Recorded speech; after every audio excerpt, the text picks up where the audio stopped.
오늘 이 기후인문학 연구소 뭐 공동 포럼이 어떤 생태와 관련돼서 이제 그 여러 가지 철학적이고 어떤 그 사회적인 고민들 이런 부분들을 하는 자리로 알고 있는데, 저도 제가 조금 그 내용하고는 어떻게 그 교집합이 될지 모르겠지만, 마크 로스코와 현의 이야기라고 하는 어떤 그런 그동안 제가 고민해왔던 어떤 그런 부분들이 현이라고 하는 어떤 미학적인 접근을 통해서 생태적인 어떤 가능성과 어떻게 연결돼서 논의될 수 있을까, 이런 부분들을 발표드리게 되었습니다.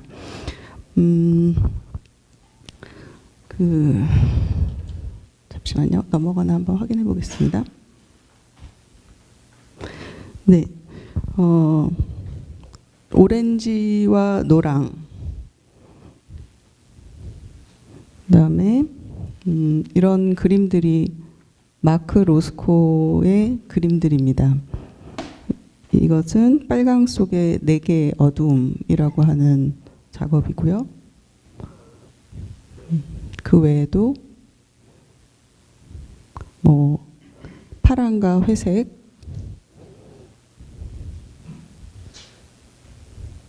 이런 이제 점점 갈수록 어두워져 가면서 생면위를 이렇게 부유하고 있는 어떤 그런 또 다른 생면들, 이런 그 작업들을 해왔습니다. 마크 로스코는. 그래서 이런 작업으로 굉장히 이름을 날리게 됐고요. 마치 그 생명들이 이 제목을 보면은 부유한 생명들이 이제 등장 인물처럼 이렇게 무심하게 소개가 되고 있는데, 이게 그 부유하는 느낌이 드는 까닭이 이제 번지듯이 이렇게 번지듯이 그 배경과 이렇게 떠 있는 듯 뭔가 그 흐릿한 형태로 그렇게 마주하고 있어서 그런 느낌을 갖게 되는 것 같습니다. 근데 그 마크 로스코를 말을 하자면은 이 마크 로스코의 작업들은, 지금 앞에서 보여드린 작업들은 미국식 생명 추상회화 혹은 어떤 미니멀리즘, 이렇게 또 분류가 됩니다. 두 개가 서로 겹칠 수도 있는데 겹치지 않을 수도 있고요. 근데 미국식 생명 추상이라고 하는 명칭은 그 미국의 비평가 클레멘트 그린버그라고 하는 어떤 비평가를 통해서 만들어지게 되었습니다. 그는 이제 회화가 다른 장르의 예술, 그러니까 예를 들어서 조각, 뭐 연극, 뭐 다른 장르의 예술하고 섞이지 않는 어떤 그 회화만의 어떤 독특한 매체성이라고 하는 것을 그 당시에 이제 모더니즘 시대의 어떤 자기 뭐 참조성이라든가 그런 특정성, 이런 부분을 가지고 주장을 했던 그런 비평가이기도 합니다. 이 비평가는 이제 그 당시에 2차 세계대전 이후에 이제 굉장히 부유하게 됐을 때 미국이 문화적인 패권마저도 미국으로 이제 이동시켜 오게 하기 위해서, 어떻게 보면 그 전까지는 파리를 중심으로 해서 유럽을 중심으로 했던 어떤 미술계의 어떤 패권들이나 이런 것들을 이제 새로이 미국으로 가지고 오기 위해서 미국적인 아이덴티티를 성립하는 어떤 그런 비평가로 잘 알려져 있습니다. 그래서 지금 보시는 것처럼 윌렘 드쿠닝, 그다음에 잭슨 폴록, 그다음에 바넨 뉴만, 클리포드 스틸, 뭐 이런 사람처럼 이제 마크 로스코의 회화도 이런 그 흐름하고 같이 연결돼서 클레멘트 그린버그로부터 미국식 생명 추상, 이렇게 불리게 되는 것입니다. 여기서 보시면은 이제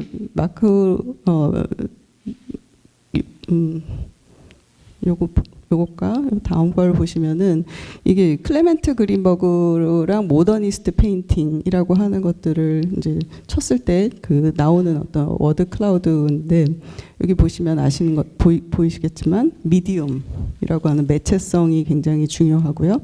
그다음에 오토노미, 자율성, 리플렉시티, 반영성, 뭐 그다음에 회화의 자기 매체성이기 때문에 플랫네스, 뭐 이런 것들이 굉장히 크게 등장하는 것을 보실 수 있고요. 뭐 퓨리티, 그런 게 뭐 순수성, 그 당시에 이제 어떤 시각성, 이런 부분들이 보이게 되고요.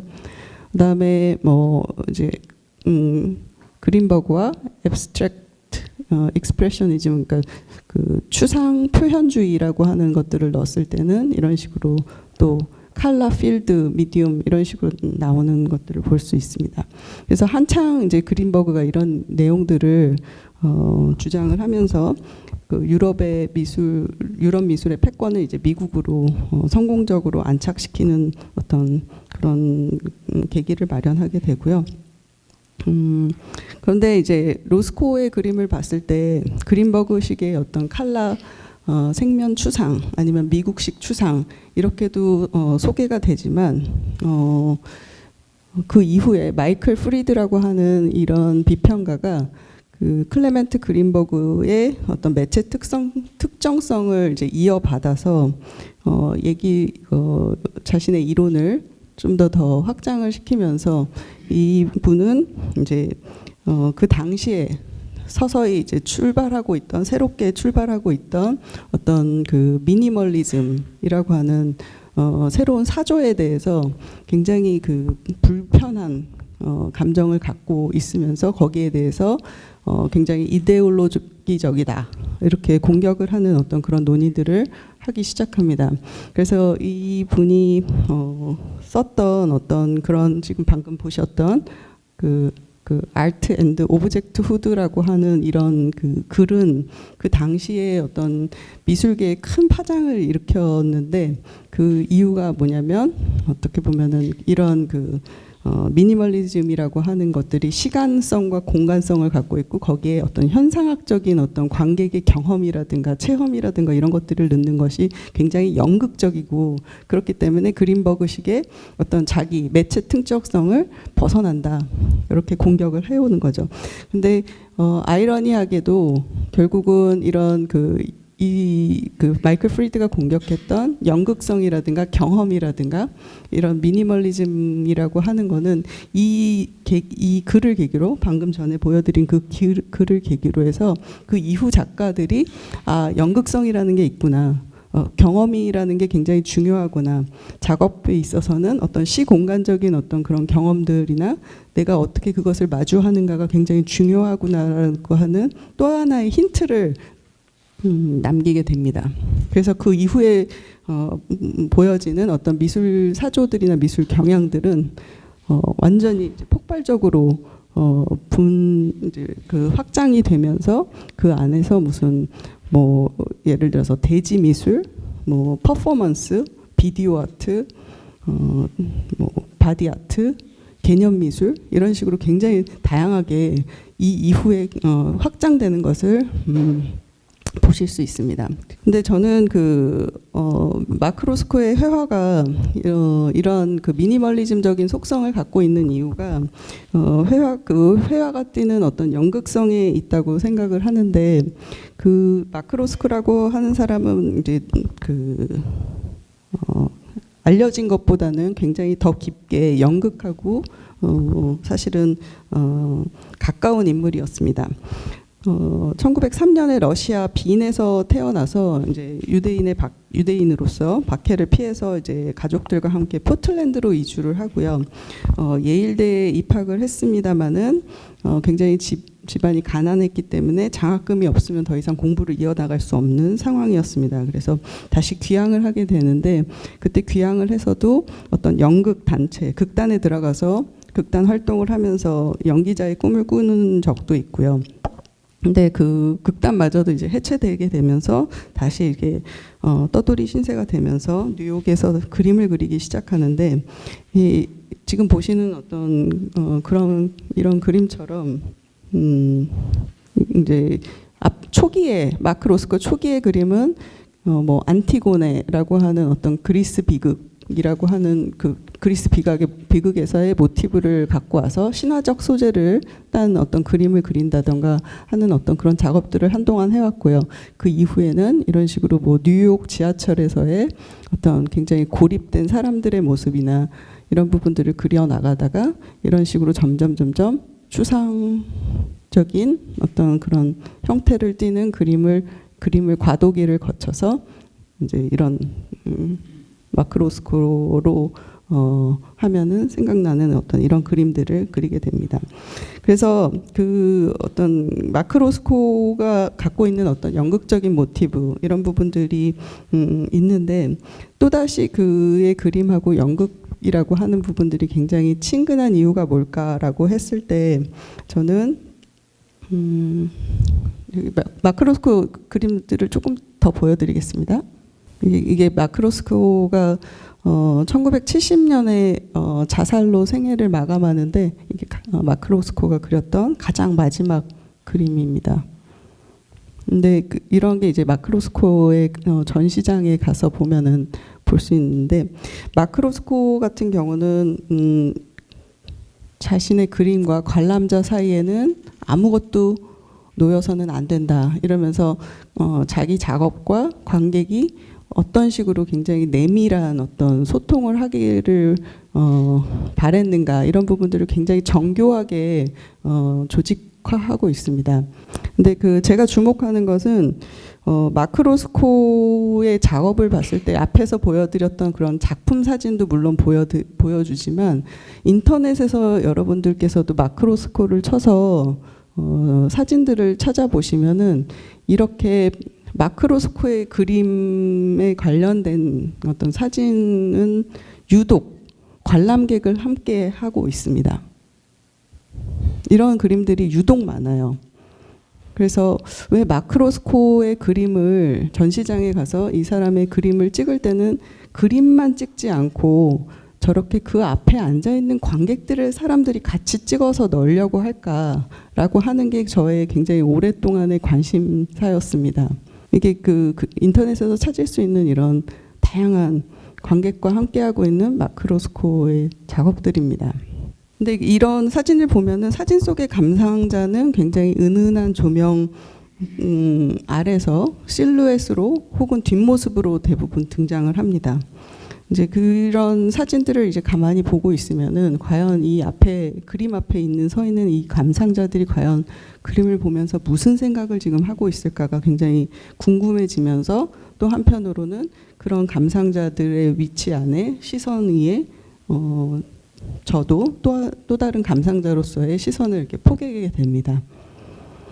그래서 이런 작업을 봤을 때는 그 앞에 서 있는 감상자가 가질 법한 어떤 상황과 감상 태도를 넘겨받게 되는 것 같고요. 또 한편으로는 지금 이 감상자를 포함하고 있는 이 주변의 공간, 이 분위기, 이 전체적인 상황, 장면, 이 하나의 갤러리의 이 장소 이런 부분들을 하나의 연극 무대처럼 바라보고 있는 그런 느낌을 받게 됩니다. 그래서 이것은 이제 작품과 감상자가 맺는 관계의 장 전체, 작품이 놓인 환경과 분위기 이런 부분들을 잘 보여주고 있다고 생각을 합니다.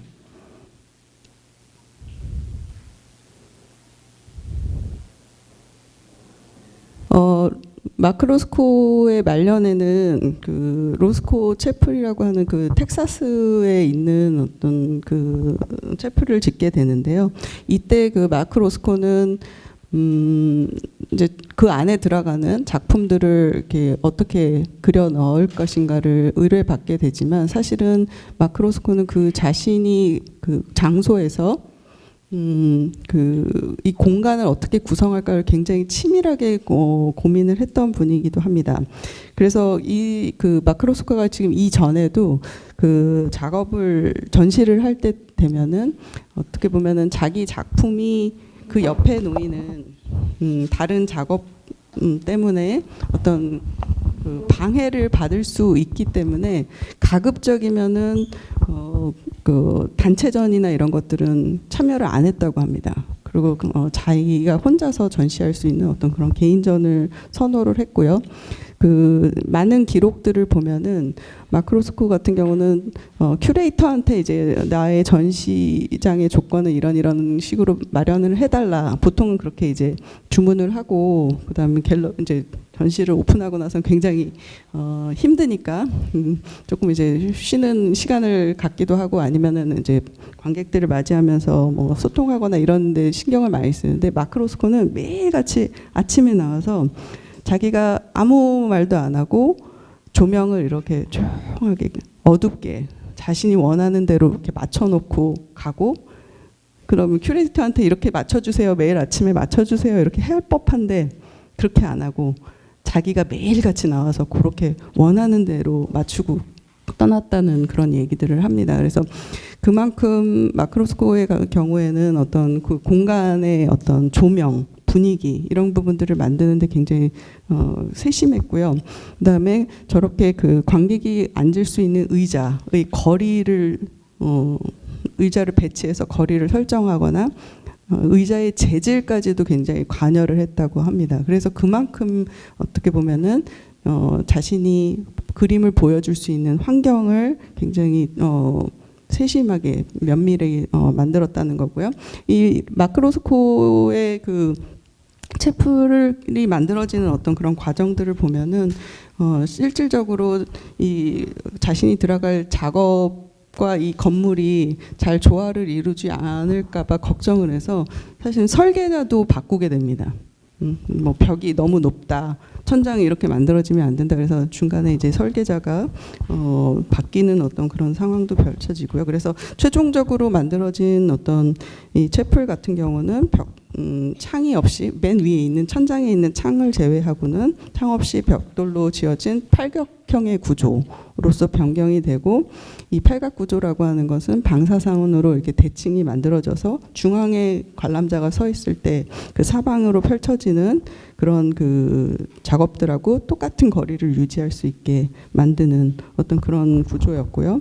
그다음에 이제 완만한 둔각으로 인해서 그림과 그림 사이를 시선이 이렇게 옮겨갈 수 있도록 그렇게 허락하는 어떤 그런 그런 작업을 펼쳤습니다. 그래서 여기 안에 로스코는 검푸른빛, 보랏빛, 대형 모노크롬 회화 14점을 걸게 되는데 이 역시 어떻게 보면 정적이고 명상적인 상태를 유도하도록 하는 방식으로 배치가 되고 어떻게 보면 내면의 관객이 진정한 자신의 내면의 모습을 발견할 수 있게끔 하는 그런 의도를 반영하고 있습니다.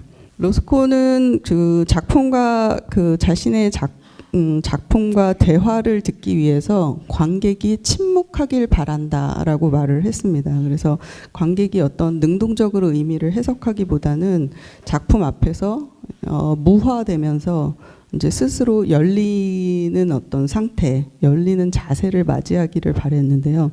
저는 바로 이런 지점에서 로스코의 작업이 굉장히 동양적인 현과 맞닿아 있다고 생각을 합니다. 현의 사유에는 다양한 층위가 있지만 제가 주목하고자 하는 현의 사유는 아트 앤드 코스모 테크닉스, 예술과 코스모 테크닉스라고 하는 홍콩 기술 철학자 유쿠이가 그 책에서 지금 그 책에서 만들어낸 어떤 동양적 사유의 전통과 연결되는 어떤 미학적이고 철학적인 어떤 사유 방식입니다. 유쿠이는 지금 아트 앤 코스모 테크닉스 전에 이제 코스모 테크닉스 그다음에 중국에서의 기술의 철학에 대한 물음 이런 부분들을 얘기를 해왔는데 아트 앤 코스모 테크닉스 안에서는 이제 그리스의 비극 이라고 하는 서구의 미학하고 그다음에 중국의 산수화라고 하는 어떤 그런 그 산수화를 통한 현의 미학을 서로 이렇게 대칭적으로 놓고 서구의 미학과 동양의 미학이 어떻게 다른지를 설명을 하고 있습니다. 여기에서 보면은 이제 그리고 그 동양의 미학이 현의 미학이고 현의 미학이 가장 잘 드러나는 것이 산수화라고 얘기를 하는데. 산수화라고 하면 이게 이제 중국의 산수화고요. 이제 그 우리는 그러니까 산수의 페인팅 이렇게 얘기를 하는데 이제 우리나라에서는 산수화 이렇게 얘기를 하죠. 산수화라고 하면은 굉장히 산수, 그러니까 산은 단단한 것, 수는 굉장히 부드럽고 흘러가는 것. 그다음에 산은 이제 양을 말하면 수는 음을 말하고 유와 무가 산수화에 같이 담겨 있고, 그래서 산수가 같이 어떻게 보면은 유쿠이에 의하면 대립적인 어떤 연속성을 갖고 있다 이렇게 얘기를 합니다. 그래서 그리스 비극은 서로 대립으로 시작해서 그 대립이 결국은 어떻게 보면은 굉장히 파국을 받고 그 대립이 그냥 그 대립으로 끝나게 되는데 동양의 미학은 그렇지 않다는 거죠. 대립이 계속해서 연결되면서 서로 이렇게 합쳐지면서 흘러가는 합쳐졌다가 다시 분화됐다가 다시 합쳐졌다 하는 어떤 그런 대립적인 연속성이 있다 이렇게 얘기를 하고 있습니다. 그리고 도라고 하는 것은 도가적 무라고 하는 것이 여기 안에서 이제 발현이 되는데 그것은 아무것도 아님이 아니라 비어 있음이고 그다음에 그 유와 무가 아닌 그 둘을 초월하는 것이고 그것은 상반된 것, 모순된 것을 포함하지만 그 사이에 어떤 화해나 타협을 필요로 하지 않고 그 모순 자체를 드러낼 뿐이다 이렇게 얘기를 하고 있고요. 그래서 그런 그 현이라고 하는 것은 어떤 도가 이렇게 드러나는 것이고 그다음에 이렇기 때문에 재귀적인 사유다. 결국은 recursive thinking이라고 하는 어떤 그런 관계를 갖는다 이렇게 얘기를 하고 있습니다. 그다음에 더 나아가서 현지 우현이라고 하는 이야기들을 하는데요. 현지 우현은 이제 영어로 말하면은 mystery within mystery 아니면 black in black 뭐 이렇게 돼서 계속 현이 더 쌓여가는 어떤 그런 부분인데요. 이는 어떤 통합을 통한 어떤 발전적인 잠재력을 나타낸다 그렇게 얘기를 하고 있습니다. 그래서 산수화에서도 이런 부분들이 이제 어떻게 보면 대립이 더 크고 통합된 과정을 통해서 어떻게 역동적인 어떤 그런 분위기랑 연결이 되면서 보여지고 있다 이렇게 얘기를 하고 있습니다. 산수화에서 유쿠이가 말하는 것은 어떻게 보면은 압도되는 자연보다는 그 안에서 느끼는 어떤 단조로움이라고 얘기를 합니다. 그리고 그런 단조로움은 산수화를 바라보는 주체를 더 이제 넓은 현실 속으로 이제 던져 놓음으로써 굉장히 자신이 하찮은 존재임을 인식하는 것이고 그다음에 그렇기 때문에 어떤 자연 앞에서 자연의 주인이 아니라 자연 속에 함께하는 어떤 미미한 존재임을 느끼게 되는 것이다 이렇게 얘기를 하고 있습니다. 그래서 이제 대상으로서 그것을 바라보는 감상자는 대상으로서 풍경을 보기보다는 어떻게 보면은 그 안에서 자신의 존재를 굉장히 감사히 여기면서 바라보게 된다라고 하는 얘기를 합니다. 그다음에 그런 과정 안에서 그 안에 자신이 거대한 자연 안에서 자연을 느끼고 반응하는 어떤 그런 측면에서 감응이라고 하는 이야기를 얘기하는데요. 그 안에서 인간이 하늘과 땅 사이의 모든 존재 그리고 하늘과 땅 그다음에 자신이 공감하는 오감 위에 이렇게 세워지는 존재로서 얘기를 하고요. 이게 이제 경계에 도달할 때 더 공명하고 증폭된다 이렇게 얘기하고 있습니다. 이게 이제 우리나라의 산수화인데 이거는 지금 안견의 목류도원도라고 하는데 이거는 이제 우리가 바라보는 어떤 이상적인 관념 속에서의 자연의 모습을 드러낸 산수화라고 하면은 얼마 전에 며칠 전에 이제 지금 호암미술관에서 하고 있죠. 겸재정선 전시. 저도 며칠 전에 다녀왔는데요. 거기 안에서 보면은 이런 금강전도라고 하면 이 거대한 자연 안에서의 어떤 모습, 요 안에서도 음과 양이라고 하는 어떤 그런 모습들, 산수가 다 드러나면서 그런 다양한 대립적 모순과 그 모순이 계속 서큘레이트 되는 순회하는 어떤 그런 부분들을 보여주고 있습니다. 이게 이제 겸재 정선의 인왕 재색도 있고요. 여기 보시면은 제가 이 그림을 몇 가지를 갖고 왔는데 이 그림을 보시면은 이런 거대한 자연 안에 항상 이렇게 조그맣게 사람의 모습이 들어가 있습니다. 지금 제가 포인터가 포인터가 되나요?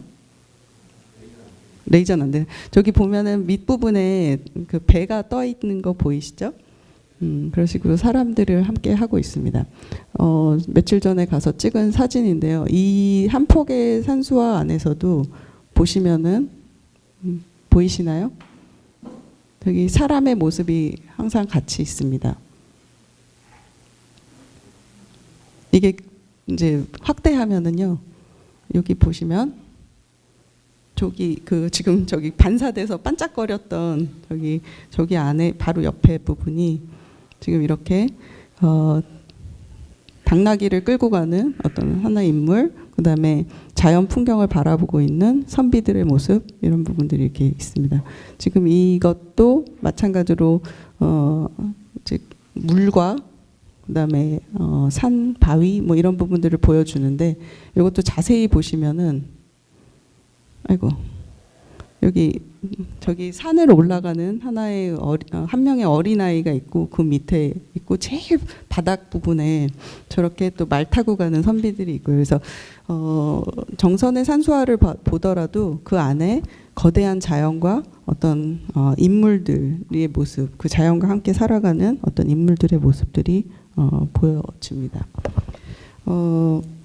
그 현해에 대해서 그 김정락 선생님은 잠시만요.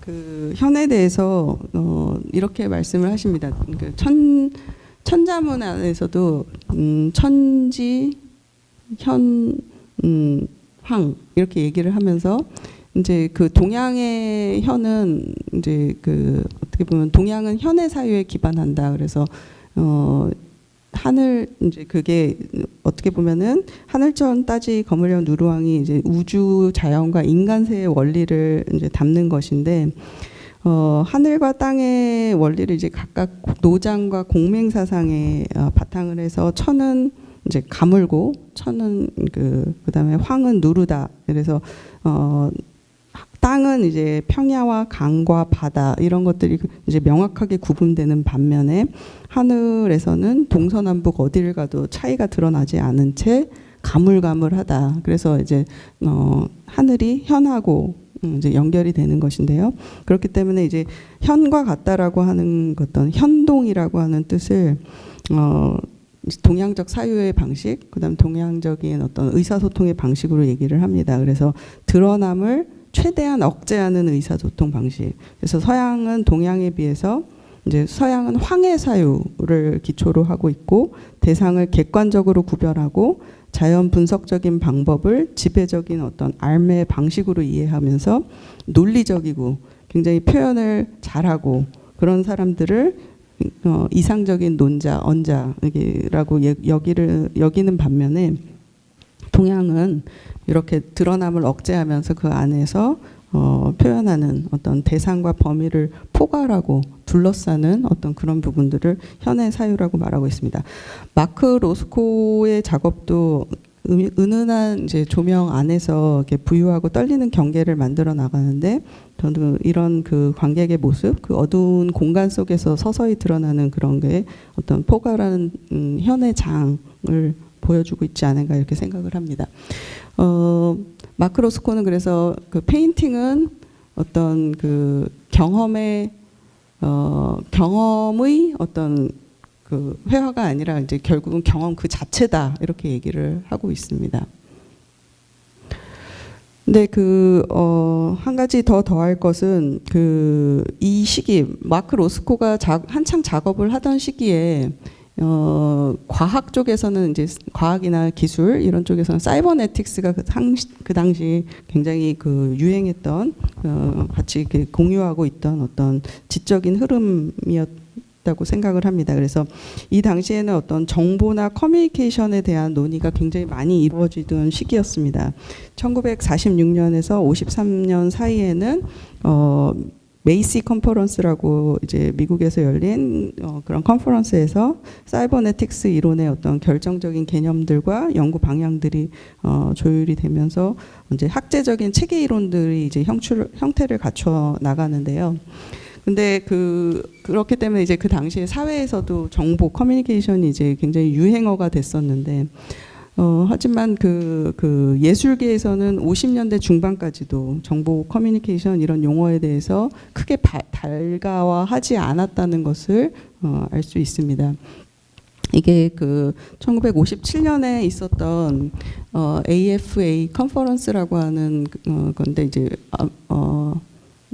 미국의 페더럴 아트 컨퍼런스 이렇게 해서 얘기가 되는데 거기 안에서 이제 여기 제일 앞에 보이는 크게 보이는 그분이 이제 마이러 사피로라고 하는 미술 역사가이신데 그분은 예술가에게 커뮤니케이션이라는 개념은 굉장히 좀 불편한 개념이다.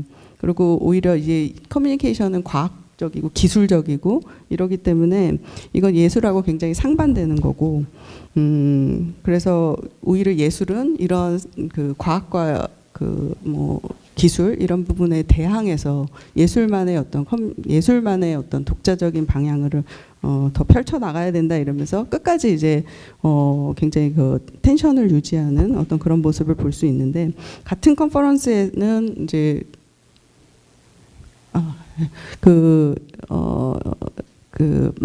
베이트슨하고 그레고리 베이트슨하고 듀샹이라고 하는 작가도 같이 있었습니다. 이 베이트슨이 저기 오른쪽에 앉아 계신 분인데 베이트슨은 이제 이제 예술 컨퍼런스에 와서 작업이라고 하는 것은 창의적 상상력인데 그것은 단순하게 개인의 어떤 마음의 산물이 아니라 다양한 수준의 정보 시스템 간의 어떤 상호작용을 만들어낸다.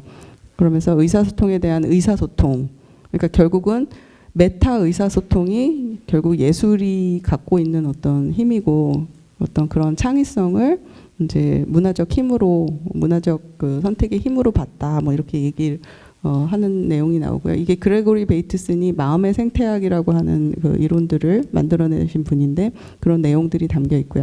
여기 보시는 중간에 가운데 인물이 이제 예술계의 이단아죠. 개념 미술가이기도 하고 그랬던 그 다다의 듀샹이라고 하는 작가인데 그 듀샹도 이제 결국은 그 당시에 주류가 이제 커뮤니케이션과 기술, 뭐 소통 이런 부분들을 예술에서 끝까지 막아내고 있었다면은 듀샹이라고 하는 인물은 커뮤니케이션을 굉장히 적극적으로 받아들이면서 예술가의 의식적 태도, 의도 이런 거, 그다음에 무의식적인 마음, 그다음 감상자의 수용 이런 부분들이 다 포함되는 것이고 더 이상 예술가가 이제 천재가 아니라 개별적인 천재가 아니라 시스템의 일부.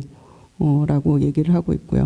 그래서 그다음에 예술 커뮤니케이션의 장을 어떤 생산과 수용의 맥락으로 더 크게 펼쳐 나가고 있습니다. 이제 여기서도 이제 아까 방금 그 조금 전에 보여드렸던 예술은 그러니까 페인팅은 결국 경험이다라고 말하는 어떤 마크 로스코의 말하고 듀샹이 말했던 결국 관람객이 그림을 만든다라고 하는 얘기들 이 부분들은 서로 공명하는 지점이 있는 것 같습니다. 이게 듀샹의 뭐 큰 유리고 큰 유리도 보시면 저렇게 유리를 통해서 어떤 그 전시 공간들을 다 반영해내고 있습니다.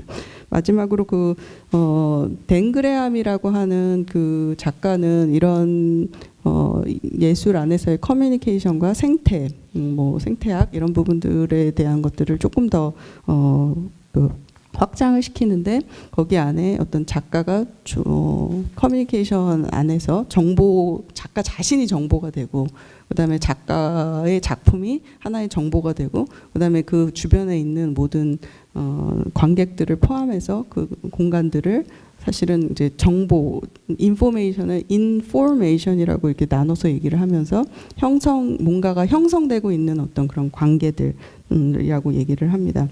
그래서 이게 그 댄 그레함의 작업들로 마지막으로 갖고 왔는데요. 이런 식으로 작품 안에 이제 작품 안에 어떤 인물, 그다음에 그 작품이 반영하고 있는 세계 이런 부분들이 그런 논리 안에서 그런 사고 안에서 어떻게 작품에 반영되는지 이런 부분들을 보여주고 있습니다.